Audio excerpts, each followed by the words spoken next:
Ce soir, on va parler du chauffard, un instrument qui est maintenant présent dans le culte de nos églises, alors qu'il y a encore une dizaine d'années, on le trouvait sans doute exclusivement dans le culte de la synagogue. Et pour commencer cette étude, eh bien, je vais citer un sage de Babylone, le Rav Saadia Gaon, qui a vécu au Xe siècle et qui a énuméré 10 raisons pour lesquelles à Rosh Hashanah, qui est en fait la fête des trompettes, pourquoi à Rosh Hashanah on doit sonner du chauffard. Et alors il dit, voilà, le chauffard, d'abord, ça proclame la royauté de Dieu. C'est vrai, c'est un élément très important sur lequel on va insister ce soir. Ça réveille aussi ceux qui doivent se réveiller pour se repentir, hein. On a à Rosh Hashanah, à cette fête des trompettes, c'est le jour de la repentance et ça ouvre 10 jours de repentance jusqu'au Yom Kippour. Et on a cette pensée dans la mystique d'Israël que Rosh Hashanah, c'est le jour du jugement, donc cette fête des trompettes, c'est le jour du jugement, et qu'on a encore 10 jours de repentance pour, si on a obtenu un jugement négatif, eh bien, le tourner de manière positive, notamment, et puis avec la repentance qui va cumuler au jour de Yom Kippour, et à la fin de Yom Kippour, il y a un dernier chauffard qui est sonné, et dans cette pensée mystique d'Israël, eh bien, à ce moment-là, le jugement est scellé. Alors, c'est vrai que c'est bien d'avoir des temps de repentance. En même temps, c'est vrai que c'est aujourd'hui le jour de la repentance. Quel que soit le jour, c'est un jour que Dieu nous donne pour faire retour à Dieu si on s'est éloigné de lui. Je continue dans l'énumération du Rav Saadia Gaon. Il dit aussi, bien que le chauffard rappelle le don de la Torah, que ça rappelle les avertissements des prophètes, que ça évoque la destruction du temple, le sacrifice d'Isaac, important, que ça suscite de la crainte et que ça annonce le jugement dernier, le retour des exilés d'Israël et l'espérance en la résurrection des morts. Alors, avant d'aller plus loin dans l'étude, on va s'intéresser à l'instrument lui-même, à l'objet lui-même du chauffard. Qu'est-ce que c'est que cet instrument? Donc, c'est un instrument qui est utilisé dans le cadre du culte de la synagogue. Et le chauffard, vous le savez, ce n'est pas un instrument mélodique, quoique de rares virtuoses soient capables de jouer des mélodies avec le chauffard. Il se trouve que cette année, j'ai eu la chance d'entendre un virtuose, un Israélien qui joue avec ni plus ni moins que le Philharmonique de Berlin. Donc, il accompagne le Philharmonique au corps et au corps classique et au chauffard, et il est capable de jouer des mélodies au chauffard. Voilà. Alors, le son du chauffard, il n'est pas mélodique, mais c'est surtout un son qui est marqué par le rythme et par la durée des sonneries. Et il y a en fait trois types de sonneries du chauffard. Il y a d'abord une sonnerie qu'on appelle tekiya. Tekiya, c'est un son qui est long et continu. Si je avais un chauffard là, ça ferait et ensuite, c'est suivi de trois sons moyens qui sont interrompus qu'on appelle shevarim. Tu, tu, tu. Et ensuite, le troisième son, terroir, qui sont 9 sons courts saccadés. Tu, tu, tu, tu, tu, tu, tu, tu, tu. Et puis enfin, on termine par la tequilla, donc ce son long, cette fois qu'on va prolonger plus que la normale, en fait, qu'on va prolonger jusqu'à ce que celui qui souffle du chauffard n'ait plus de souffle. Et donc, ça nous donne cette séquence, entre autres, Tequila, Shevarim, Teroua,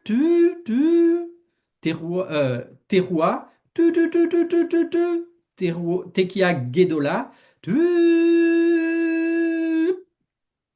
voilà. J'espère que ça a bien rendu chez vous le son du chauffard. Alors, dans la parole de Dieu, dans la Bible, on ne trouve que le terme terroir. Terroir, c'est chaque fois qu'on le lit, c'est une sonnerie de chauffard, c'est une sonnerie de trompette. Mais la Bible ne décrit pas quelle est la nature de cette sonnerie. Est-ce que c'est 9 sons saccadés? Est-ce que c'en est trois qui se brisent? On ne sait pas. D'accord? Donc, la tekiah, shevarim, teroua, tout ça, ça nous vient de la tradition d'Israël. Traditionnellement, le chauffard est fabriqué en corne d'un animal cachère. C'est le bélier en général, mais ça peut être fabriqué aussi avec une corne d'antilope, une antilope qui s'appelle le koudou, c'est le chauffard yéménite. Et en général, on n'utilise pas non plus de corne de taureau, bien que le taureau soit un animal cachère, on ne voudrait pas que les cornes du taureau rappellent en fait la faute du veau d'or. Donc le chauffard, c'est un instrument qui est très ancien. Comment est fabriqué le chauffard? Le chauffard, il est fabriqué avec cette corne de bélier qu'on va d'abord sécher et qu'on va évider, parce qu'il y a des cornes qui sont des cornes vides et d'autres cornes qui sont des cornes pleines. Par exemple, si vous prenez les bois d'un cerf, ce sont des cornes, mais c'est des cornes qui sont pleines. On peut pas enlever quelque chose à l'intérieur qui fasse que ça va être évidé. Donc, on fait sécher cette corne de bélier, on l'évide, et puis ensuite, on va la chauffer. On va la chauffer de manière à ce que cette corne, qui est en fait de la kératine, puisse être modelée et que l'extrémité puisse être redressée. Et une fois qu'on a redressé l'extrémité, on va pouvoir percer le chauffard et créer l'embouchure. Voilà, pour la fabrication, voilà, dans les grandes lignes. Alors, comment fonctionne le chauffard? Le son du chauffard, il provient de la vibration des lèvres qui crée une onde acoustique. Et cette onde acoustique, elle va parcourir l'intérieur du chauffard. Et celui qui va souffler dans la corne de bélier, il peut moduler la hauteur du son pour obtenir une note plus ou moins grave.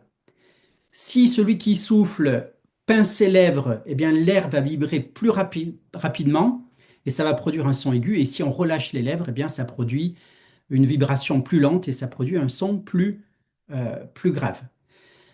Donc, généralement, celui qui sonne du chauffard cherchera surtout à obtenir un son stable et clair. Et celui qui sonne du chauffard s'appelle le Baal Tokea. Le premier Baal Tokea, si on peut dire, le premier à faire entendre le son du chauffard, c'est l'Éternel lui-même. Lors de la théophanie du Sinaï, le peuple est averti que ils doivent se préparer à ce que l'Éternel va se manifester à eux. Et c'est dans Exode 19, et il est dit que au moment où le peuple entendra le son du chauffard, le peuple devra s'avancer dans la présence de Dieu. Mais lorsque le jour fatidique arrive, lorsque le peuple voit les éclairs, les tonnerres, les bruits de chauffard, les tremblements de terre, le peuple se met à trembler et il refuse de s'avancer sur la montagne. Le texte dit même qu'ils se placèrent sous la montagne. Et la chose importante, c'est que le chauffard donc devait marquer le signal pour que le peuple s'avance dans la présence de Dieu. Et fondamentalement, c'est le sens qu'a gardé la sonnerie du chauffard. Le chauffard, c'est d'abord une invitation à s'approcher de l'Éternel, à s'approcher de Dieu. Et lorsque le peuple a refusé de s'approcher, le texte nous dit que le Seigneur fait alors de nouveau retentir le chauffard de manière encore plus forte, comme pour renouveler son invitation à monter dans sa présence. Hein, et, et ces deux sonneries du chauffard, en fait, sont mentionnées, si vous voulez, au mont Sinaï. On a une première sonnerie de chauffard qui invite à rentrer dans la présence de Dieu, et on a une deuxième sonnerie de chauffard plus grande encore qui réitère cette invitation. Et puis, quand le peuple va refuser de monter dans la présence de Dieu, à ce moment-là, le Seigneur va comme valider cette disposition du peuple et Moïse, alors que l'Éternel est en train de parler au peuple directement, le peuple va demander à ce que l'Éternel ne parle plus directement et ça va être l'instauration de la prophétie en Israël. L'Éternel ne parlera pas directement au peuple, il parlera par l'intermédiaire de prophètes. Ce qui est intéressant, c'est ces deux sonneries de chauffard, parce que ces deux sonneries de chauffard, eh bien, on les retrouve dans le schéma que je vous ai présenté, hein. Une première tekiya, un son long, ensuite on a ces sons saccadés, et puis on finit par une tekiya Gedola, une tekiya longue, un son long. Et donc ces deux sonneries de chauffard qui étaient sur le mont Sion se retrouvent en fait dans les sonneries de chauffard qu'on fait entendre traditionnellement. Il y a eu, les amis, un premier chauffard au mont Sinaï, eh bien il y aura un dernier chauffard. Si l'Éternel est le premier à souffler du chauffard, il sera aussi le dernier à souffler du chauffard lorsqu'il fera entendre le grand chauffard de la délivrance finale. Et dans cette délivrance finale est associé trois événements importants. Il y a d'abord le retour des exilés en terre de Canaan, le retour des exilés en terre promise. C'est annoncé très clairement dans Ésaïe chapitre 27, verset 13. En ce jour, on sonnera de la grande trompette du grand chauffard, et alors reviendront ceux qui étaient exilés au pays d'Assyrie ou fugitifs au pays d'Égypte, et ils se prosterneront devant l'Éternel sur sa montagne sainte à Jérusalem. Donc, finalement, ce chauffard donc final, il a commencé, c'est clair, à sonner dans notre génération, puisque 1948, la création de l'État d'Israël, mais il aura son paroxysme lorsque le Mashiach se manifestera et lorsque le Mashiach rassemblera à lui tous les exilés d'Israël. Donc, dans ce chauffard de délivrance, d'abord le retour des exilés. Deuxièmement, eh bien, on a la venue du Mashiach en gloire. Il vient sur les nuées du ciel, il vient au son de la trompette de manière majestueuse, glorieuse. Et en même temps, il se produit la résurrection des morts, la résurrection des justes, ce qu'on appelle aussi la première résurrection. Je vous lis ce passage cette fois dans la Brit Hadasha, dans 1 Corinthiens 15, versets 51 et 52. Je vous dis un mystère, nous ne mourrons pas tous, mais mais tous, nous serons changés en un instant, en un clin d'œil, à la dernière trompette. La trompette sonnera et les morts ressusciteront incorruptibles et nous serons changés. Et encore 1 Thessaloniciens 4, verset 16. Car le Seigneur lui-même a un signal donné à la voix d'un archange et au son de la trompette de Dieu, descendra du ciel, et les morts dans le Messie ressusciteront premièrement.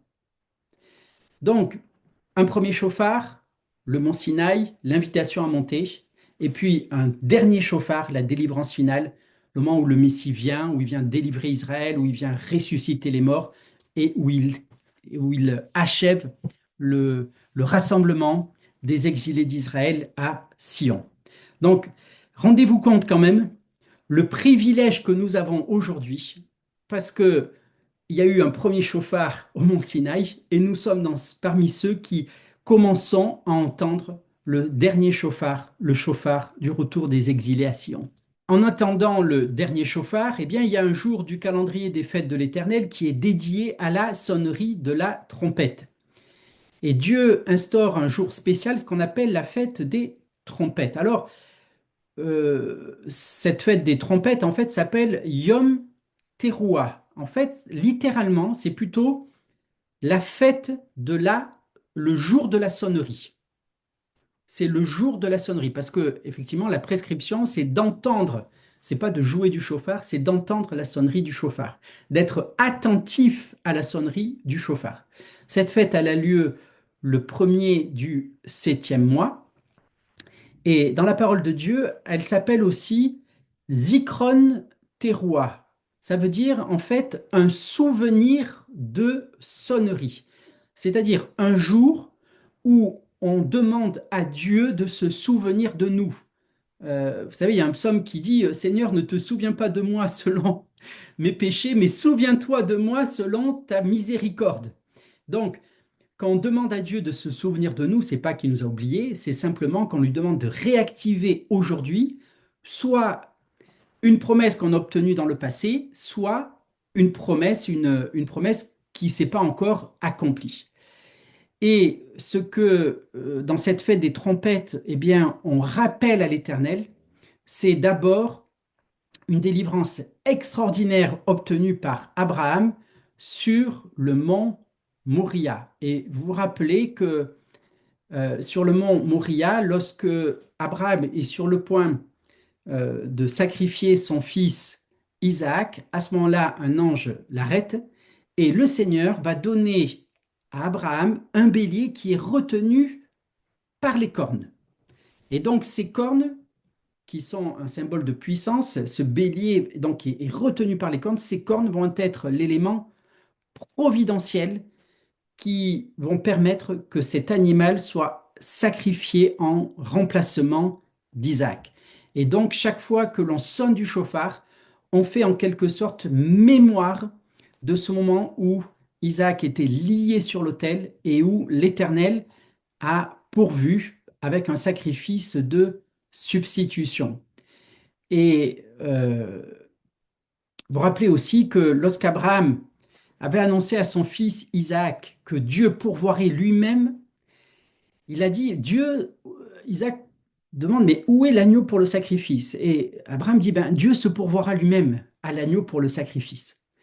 Donc Dieu a d'abord pourvu, non pas avec un agneau, mais avec un bélier qui a été attaché par ses cornes, mais le Seigneur a aussi donné un agneau, il s'est donné lui-même comme un agneau ben, sans cornes, c'est-à-dire sans puissance, humble, qui s'est livré lui-même pour être attaché à la croix. Donc, il s'est lui-même lié, il s'est lui-même laissé lier à la croix pour s'offrir comme sacrifice de substitution. Et cela a eu lieu à Jérusalem comme le sacrifice, comme la ligature d'Isaac. Et donc, c'est sur le mont Moria d'abord que le chauffard est sonné, c'est-à-dire sur le mont Sion, devant, en fait, le roi des rois, devant son trône de grâce, devant le temple ou dans le temple. C'est dans le temple d'abord que l'on sonnait du chauffard. Et je vais vous expliquer donc ces sonneries du chauffard devant le roi des rois. Il y a un psaume, le début du psaume 95, versets 5 et 6, qui nous parle de ces sonneries de chauffard qui avait lieu à Rosh Hashanah, au jour de la fête des trompettes. Je vous lis. Chantez à l'Éternel avec la harpe, chantez des cantiques, avec des trompettes, là il s'agit de trompettes métalliques, avec des trompettes et la voix du chauffard, élevez un cri devant le roi, le Seigneur. Autrement dit, il y a ici une, un son, un son qui est mêlé de sons de trompettes métalliques et de chauffards qui devait être sonné devant l'Éternel lui-même. Alors, quelques mots sur ces trompettes métalliques. Je vous ai parlé du chauffard, mais il y avait aussi des trompettes métalliques que Dieu avait prescrit en Nombre chapitre 10. Donc le peuple, plutôt Moïse, devait fabriquer deux trompettes métalliques et elles étaient utilisées, bien sûr, pour le rassemblement du peuple, mais elles étaient surtout utilisées, ces trompettes, dans la louange du temple. Et précision importante, elles ne pouvaient pas être jouées par d'autres personnes que les lévites et les sacrificateurs. En fait, les trompettes métalliques avaient un usage strictement liturgique. Les lévites pouvaient jouer des trompettes métalliques et euh, ils jouaient de ces trompettes donc dans le tabernacle et ensuite dans le temple ou à proximité d'un objet relié au temple, par exemple à proximité de l'arche d'alliance. Et donc la combinaison des sons des trompettes métalliques et des sons des chauffards devait en quelque sorte signaler la présence du roi, le Seigneur des Seigneurs, l'Éternel lui-même. vous savez, dans le temple, il y avait un parfum qui était réservé à l'Éternel selon une recette, une combinaison bien spéciale. Et de la même manière, il y a une sonnerie de trompette qui est réservée au roi des rois. Et cette sonnerie de trompette réservée à l'Éternel, c'est la réunion des trompettes métalliques et des chauffards. Donc, dans le temple, on pouvait sonner de ces deux trompettes ensemble, mais dès que le temple a été détruit, eh bien, est resté seulement la sonnerie du chauffard. Ben, d'abord parce que la combinaison des deux ne pouvait se faire que dans le temple, et puis aussi parce que c'était l'usage réservé aux Lévites. Alors, dans la parole de Dieu, on a quelques exemples de la combinaison de ces trompettes. Par exemple, lorsque David il fait revenir l'arche à Jérusalem, on nous dit dans 1 Chronique chapitre 15 verset 28, tout Israël fit monter l'arche de l'alliance de l'Éternel avec des cris de joie.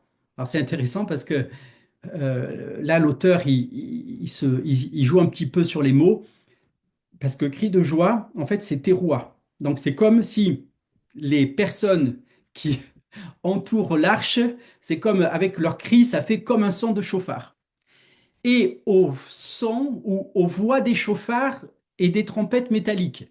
Donc, ce qui se faisait, c'est que on nous dit ici que le peuple fait comme entendre un son de chauffard, de trompette, et que les chauffards et les trompettes métalliques font comme entendre une voix humaine.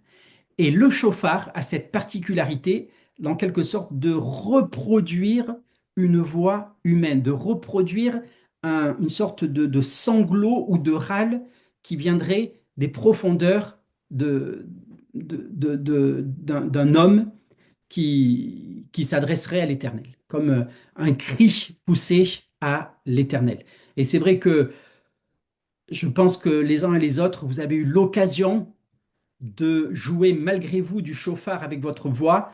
Peut-être que vous avez un jour planté un clou et puis aïe, aïe, aïe, aïe, aïe, aïe, aïe, aïe, aïe, aïe, aïe, aïe, aïe, aïe. Voilà. Et là, vous avez fait entendre le chauffard de votre voix, vous avez fait entendre la prière la plus simple, mais peut-être la plus directe pour s'adresser à Dieu. Il entend nos cris de détresse et c'est cela aussi le chauffard. Euh, alors, à la différence encore du chauffard, la trompette métallique est quand même plus mélodique. Et les trompettes métalliques, elles accompagnaient donc les cantiques d'Israël. Je vous lis 1 Chronique 16, verset 42. Euh, on nous parle donc de deux personnes. Auprès d'eux étaient Éman et Jéduthun, avec des trompettes, donc des trompettes métalliques et des cymbales, pour ceux qui les faisaient retentir avec des instruments, pour les cantiques en l'honneur de Dieu. Donc, on avait des instruments, on avait des harpes, on avait des cymbales, on avait des trompettes métalliques qui accompagnaient les cantiques en l'honneur de Dieu. On ne va pas accompagner un cantique, on ne va pas accompagner un chant avec le son du chauffard. Et ce qui est intéressant, c'est que la sonnerie de trompette ne dit rien en elle-même. Elle est juste un moyen d'attirer l'attention sur quelque chose qui est soit chanté, donc la trompette accompagne le chant, soit quelque chose qui est proclamé. Le chauffard souvent accompagne une proclamation. Mais c'est pas parce que je vais aller dans la rue en sonnant du chauffard simplement que je vais ébranler le monde spirituel par les vibrations du son du chauffard. Le chauffard, le son de la trompette est toujours accompagné d'une parole explicite. Et je reviendrai là-dessus à la toute fin de mon exposé.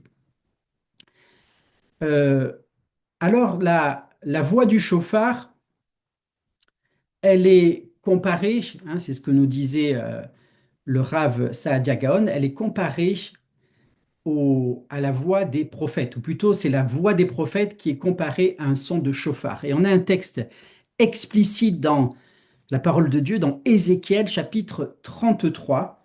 On va lire ce passage. Ézéchiel 33, versets d'abord 2 à 7. Fils de l'homme, parle aux enfants de ton peuple et dis-leur, lorsque je fais venir l'épée sur un pays, et que le peuple du pays prend dans son sein un homme et l'établit comme sentinelle, si cet homme voit venir l'épée sur le pays, sonne du chauffard et avertit le peuple, et si celui qui entend le son du chauffard ne se laisse pas avertir et que l'épée vienne le surprendre, son sang sera sur sa tête. Il a entendu le son du chauffard, il ne s'est pas laissé avertir, son sang sera sur lui. S'il se laisse avertir, il sauvera son âme. Si la sentinelle voit venir l'épée et ne sonne pas du chauffard, si le peuple n'est pas averti et que l'épée vienne enlever à quelqu'un la vie, celui-ci périra à cause de son iniquité, mais je redemanderai son sang à la sentinelle. Donc, on a ici une image très claire, une sentinelle qui doit regarder ce qui se passe et qui, pour avertir tout le monde, quand il voit venir le danger, doit d'abord sonner du chauffard, les gens se rassemblent et puis, eh bien, la sentinelle a tout loisir ensuite d'expliquer que l'ennemi est aux portes de la ville. Et verset 7, et toi, fils de l'homme, je t'ai établi comme sentinelle sur la maison d'Israël, tu dois écouter la parole qui sort de ma bouche et les avertir de ma part. Donc, le ministère du prophète est comparé à ce chauffard qui est sonné par une sentinelle qui voit venir le danger, et puis le message des prophètes, il est toujours le même, c'est un appel à la repentance. Donc, attention, le jugement de Dieu vient, repentez-vous afin que Dieu, en quelque sorte, se repente de ses jugements, afin que les jugements de Dieu ne s'accomplissent pas. Et je termine Ézéchiel 33, versets 8 et 9. Quand je dis au méchant, méchant tu mourras, si tu ne parles pas pour détourner le méchant de sa voie, ce méchant mourra dans son iniquité et je te redemanderai son sang. Mais si tu avertis le méchant pour le détourner de sa voie et qu'il ne s'en détourne pas, il mourra dans son iniquité et toi, tu sauveras ton âme. Alors soyons clairs que nous avons tous été au bénéfice d'une sentinelle qui nous a invités à retourner à l'Éternel. On a tous eu quelqu'un qui nous a dit, reviens à l'Éternel, repens-toi, confesse tes péchés, reçois le pardon de tes péchés par le sacrifice de Yeshua, reçois la vie éternelle par la foi en sa résurrection. Et puis à notre tour, on est sentinelle, à notre tour, on appelle des personnes à retourner à Dieu. Et donc voilà. Donc le chauffard, il doit quand même ébranler celui qui entend ce son grave, ce son profond, ce son primaire. Hein, c'est très très primaire, c'est très fort, c'est très rock, hein, ce rock que le son du chauffard. Et ça doit toucher, ça doit ébranler l'âme en profondeur pour nous conduire à la repentance. Alors, voyons ensemble ce qu'expriment les trois sonneries du chauffard que j'ai mentionnées précédemment. Comme je vous l'ai dit, le chauffard, il n'est pas mélodique, mais il va exprimer des sentiments profonds de l'âme humaine d'un côté, mais il va aussi exprimer des choses profondes du côté de l'Éternel. En fait, le chauffard, euh, lorsqu'on sonne du chauffard, on entend un son unique, mais il y a deux directions du chauffard.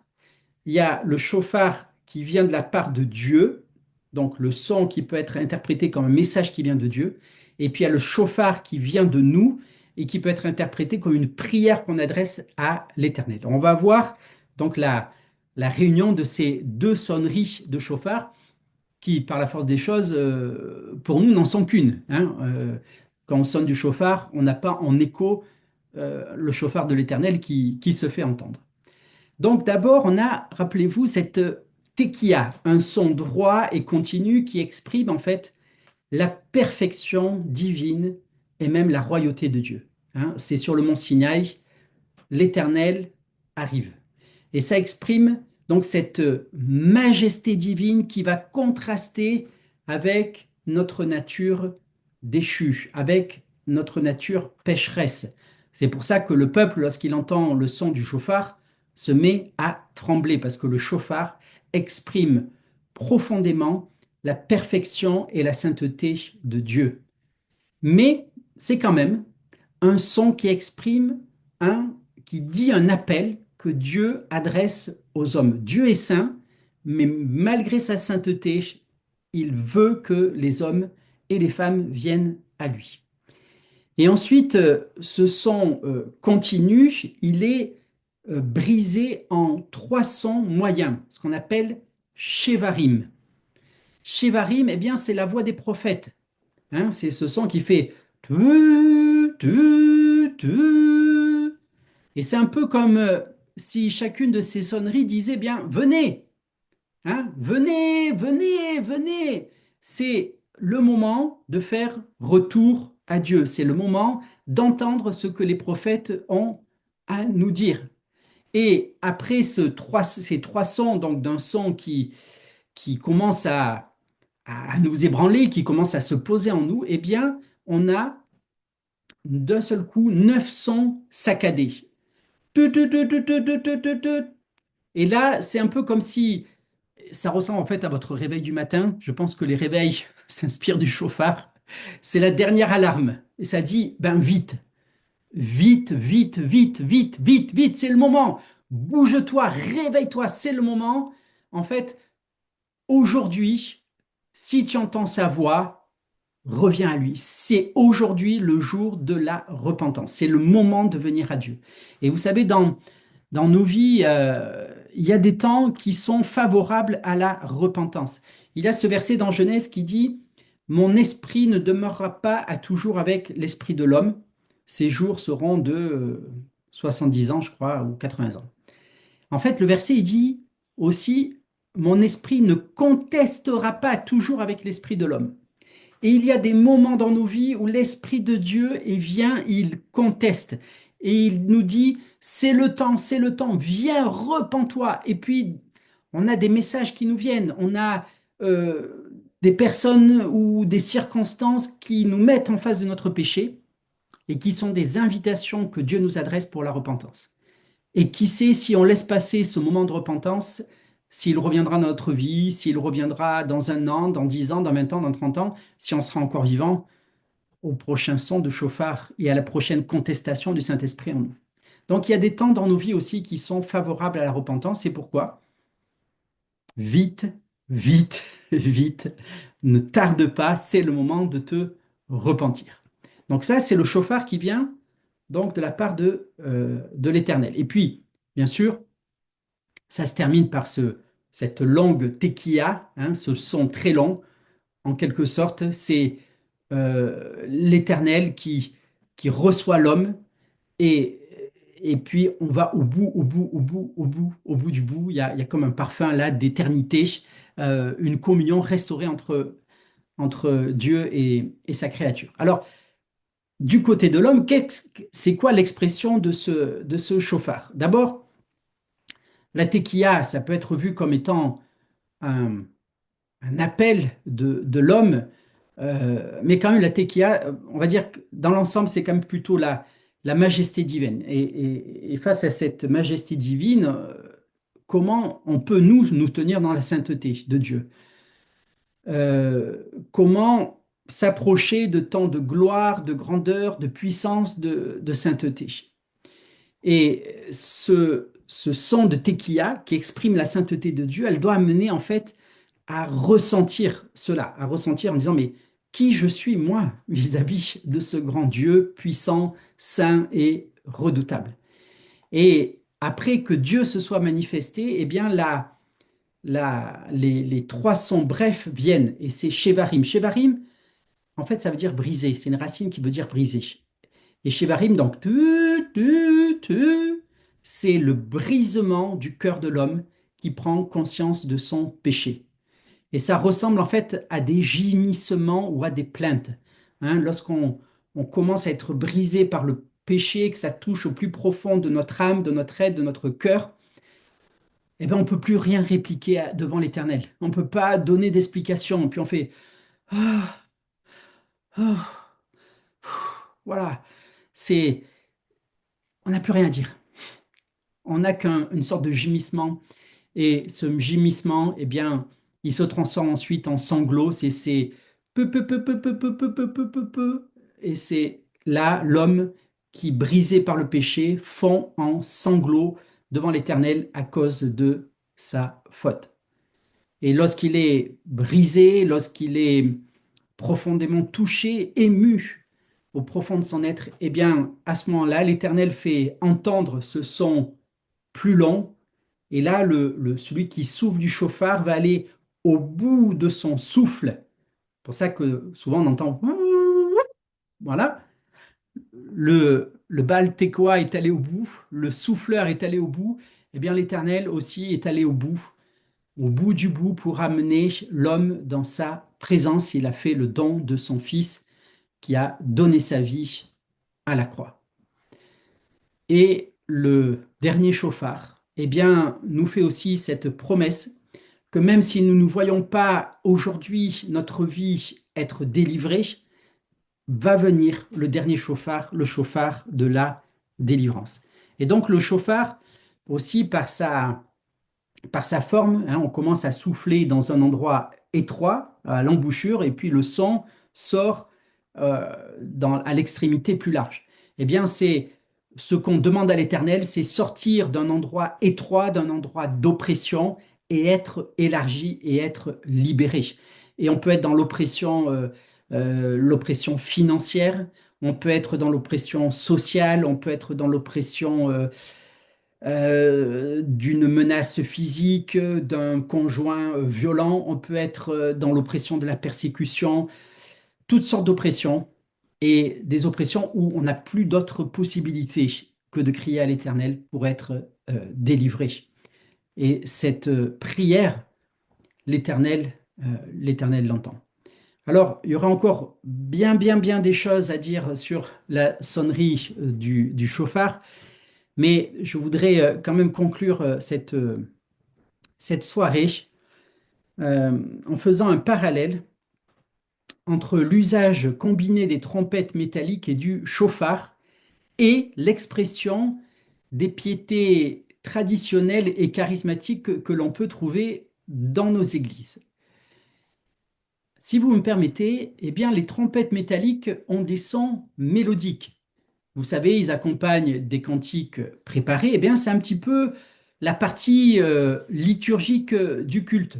On chante accompagné par des instruments, on chante des cantiques qui sont connus, qui ont été composés à l'avance, des cantiques qu'on aime, des cantiques qui nous réunissent. On connaît la mélodie du cantique et on arrive à chanter ensemble. Et on arrive à louer l'Éternel ensemble. Donc ça, c'est un temps merveilleux dans la présence de Dieu. Il n'y a rien à redire à cela. Et Paul va dire dans la première épître aux Corinthiens, chapitre 14, verset 7, si des objets inanimés qui rendent un son comme une flûte ou comme une harpe, donc on parle ici d'instruments mélodiques, hein, la mélodie de la flûte, la mélodie de la harpe, donc s'ils ne rendent pas des sons distincts, comment reconnaîtra-t-on ce qui est joué sur la flûte ou sur la harpe? Donc là, c'est la partie mélodique, instrumentale, où on a besoin de reconnaître l'environnement dans lequel on est. On ne peut pas être sans arrêt dans la nouveauté, c'est pas possible. Il nous faut quand même une certaine stabilité et reconnaître les chants, reconnaître les partitions, reconnaître les instruments. Dieu merci, l'Éternel ne nous demande pas de tous jouer de la harpe ou de la flûte, mais on peut tous chanter. Ça, c'est accessible. Et puis, il y a aussi en fait un autre côté de notre louange à Dieu, de notre culte, qui peut être associé cette fois à la sonnerie du chauffard. Et le chauffard, eh bien, ça donne des sons moins mélodieux. Et ces sonneries de chauffard, eh bien, ce sont les manifestations spontanées de l'Esprit de Dieu qui sont comparées par Paul au son de la trompette. Un son de trompette qui, tout comme sonnerie du chauffard, a besoin d'être accompagné d'une parole qui va en donner l'interprétation. Je continue à lire donc 1 Corinthiens chapitre 14 versets 8 et 9. Donc Paul nous a parlé des sons mélodiques, maintenant il va nous parler des sons difficiles de la trompette Et si la trompette rend un son confus, qui se préparera au combat. Donc là, il fait très clairement référence à ce qu'on a lu tout à l'heure dans Ézéchiel. De même, vous aussi, si par la langue vous ne donnez pas une parole distincte, comment saura-t-on ce que vous dites? Car vous parlerez en l'air. Aussi nombreuses que puissent être dans le monde les diverses langues, il n'en est aucune qui soit sans signification. Si donc je ne connais pas le sens de la langue, je serai un barbare pour celui qui parle, et celui qui parle sera un barbare pour moi. De même, vous, puisque vous aspirez aux dons spirituels, que ce soit pour l'édification de l'assemblée, que vous cherchiez à en posséder abondamment, c'est pourquoi celui qui parle en langue doit prier pour avoir aussi le don d'interpréter. Donc celui qui parle en langue, en fait, il est comme une trompette. Et la trompette, elle aura un son, c'est vrai, mais ce son a besoin d'une interprétation, il a besoin d'une parole distincte. Donc, Paul ne dit pas qu'il ne faille pas parler sous l'inspiration du Saint-Esprit de parler en langue, mais ce qu'il dit, c'est qu'à un moment donné, le parler en langue doit déboucher sur une prière distincte. De toute façon, soyons clairs, je n'ai jamais vu d'église charismatique dans lequel on faisait le culte entièrement, on priait en langue. Il y a toujours des prières explicites, il y a toujours une parole explicite qui est donnée. Et donc le son des langues, le don des langues, est comme le son du chauffard qui attire notre attention sur ce que Dieu veut dire de manière spontanée.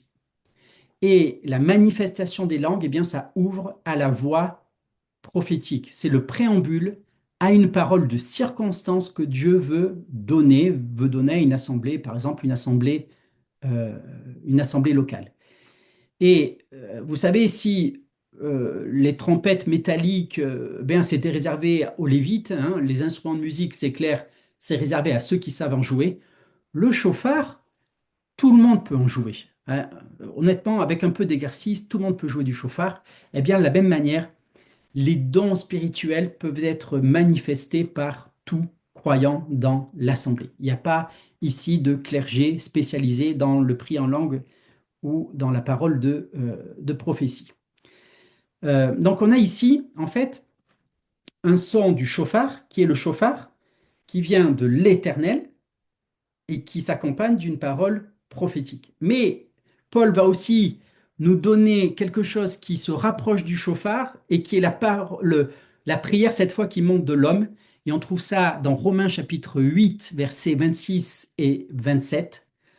De même aussi, l'Esprit nous aide dans notre faiblesse, car nous ne savons pas ce qu'il convient de demander dans nos prières.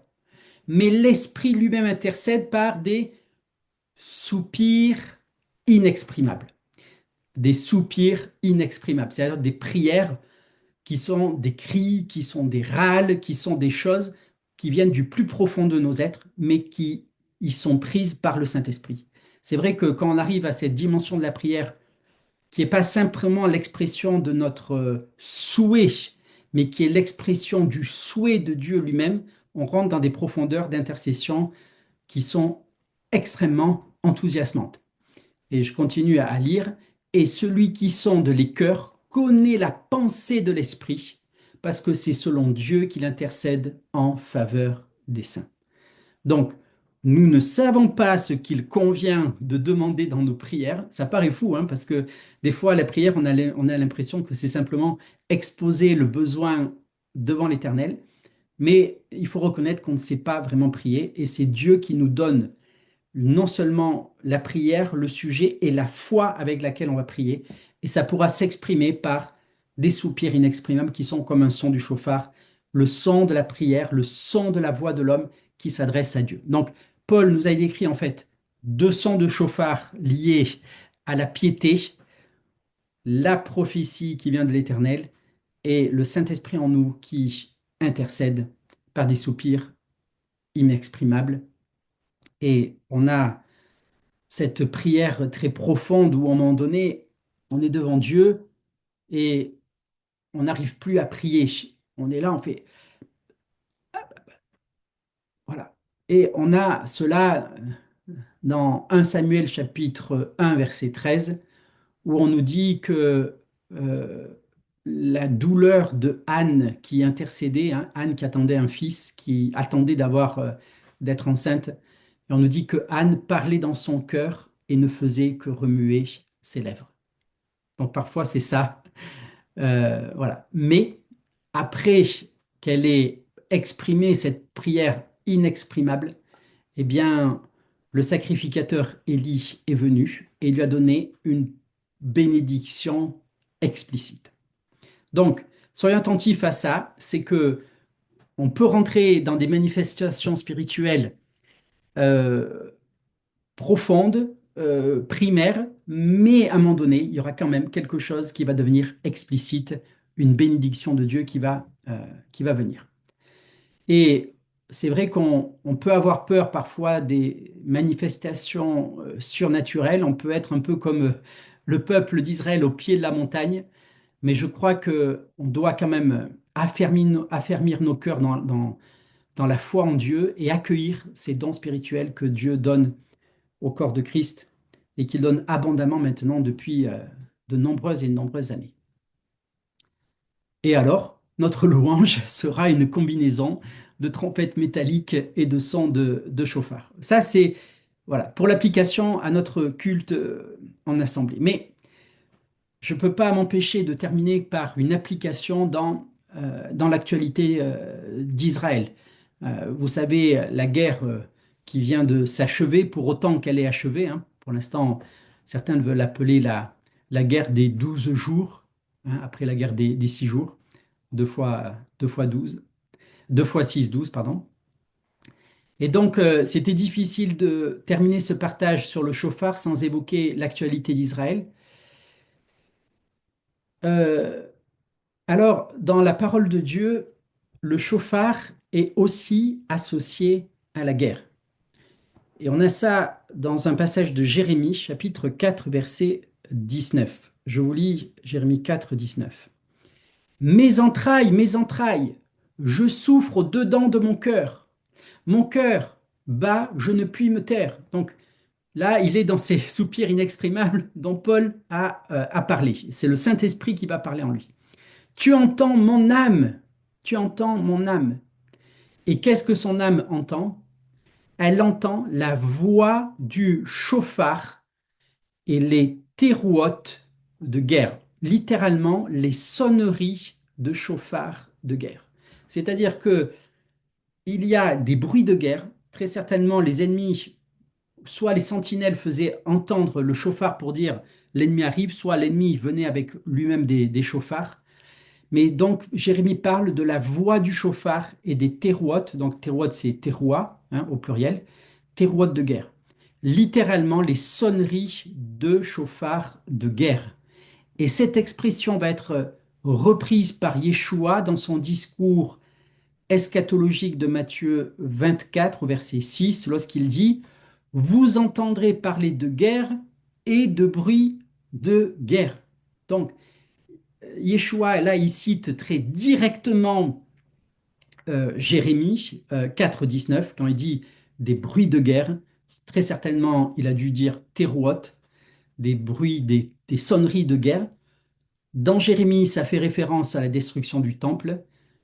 Et très certainement aussi, dans ce passage de Matthieu 24, c'est une sorte d'avertissement pour les disciples de la chute prochaine de Jérusalem. Et la question, en fait, c'est que si Jérémie a parlé de terouot de guerre, de sonnerie de chauffard de guerre, si Yeshua lui-même en a parlé, d'accord? La question très pratique est, sommes-nous capables d'associer les bruits de guerre, les sonneries de chauffard à une parole prophétique biblique? Est-ce qu'on est capable, en fait, d'associer l'actualité d'Israël à ce qu'ont dit et écrit les prophètes d'Israël des temps anciens? Et c'est un défi pour nous, en tant que corps de Christ, c'est un défi parce que beaucoup se situent non pas sur le plan de la prophétie, mais sur le plan de la morale, en disant, eh bien, nous jugeons toute cette situation par rapport à Israël du point de vue moral, et cela ne nous interdit de nous prononcer sur l'accomplissement prophétique qui aurait lieu aujourd'hui en Israël. Et c'est regrettable parce que le peuple d'Israël et ses dirigeants savent, eux, lire l'actualité d'Israël dans les paroles des prophètes bibliques. Et je dirais que là, il y a un défi qui est lancé au corps de Christ. La semaine dernière aussi, tous en Israël savaient aussi que le 19 juin, eh bien, c'était aussi le 23e jour du mois de Sivan, et c'est le jour même où Mardochée, dans le livre d'Esther, a annulé officiellement les décrets d'extermination de Haman. Et tout Israël, toute la nation d'Israël a su relier la parole de Dieu aux événements qu'ils étaient en train de vivre. Et c'est un temps aujourd'hui où j'invite des pasteurs plus prudents à s'avancer, non pas en jugeant sur le point de vue de la morale, mais avancer dans la foi que les prophéties antiques des prophètes d'Israël sont en train de s'accomplir et que on commence à entendre le chauffard de la délivrance finale. Et les amis, ce chauffard de délivrance que je vous ai mentionné, qui a commencé à sonner avec le retour des exilés, ce chauffard de délivrance, il sonnera de manière concomitante pour Israël et pour les disciples de Yeshua. Et quoi que nous pensions, le corps de Christ est associé à la délivrance d'Israël. Lorsque le Messie reviendra dans sa gloire, il délivrera Israël et il délivrera aussi tous les disciples de Yeshua parmi les nations. Et donc, associer ce que Dieu fait en Israël avec la parole des prophètes, associer ce que Dieu fait en Israël avec le chauffard des prophètes, eh bien, c'est simplement assumer sa fonction de sentinelle qui avertit le peuple. Et cette fonction de sentinelle, elle est infiniment pastorale. Assumons donc cette fonction prophétique avec courage et avec foi. Amen.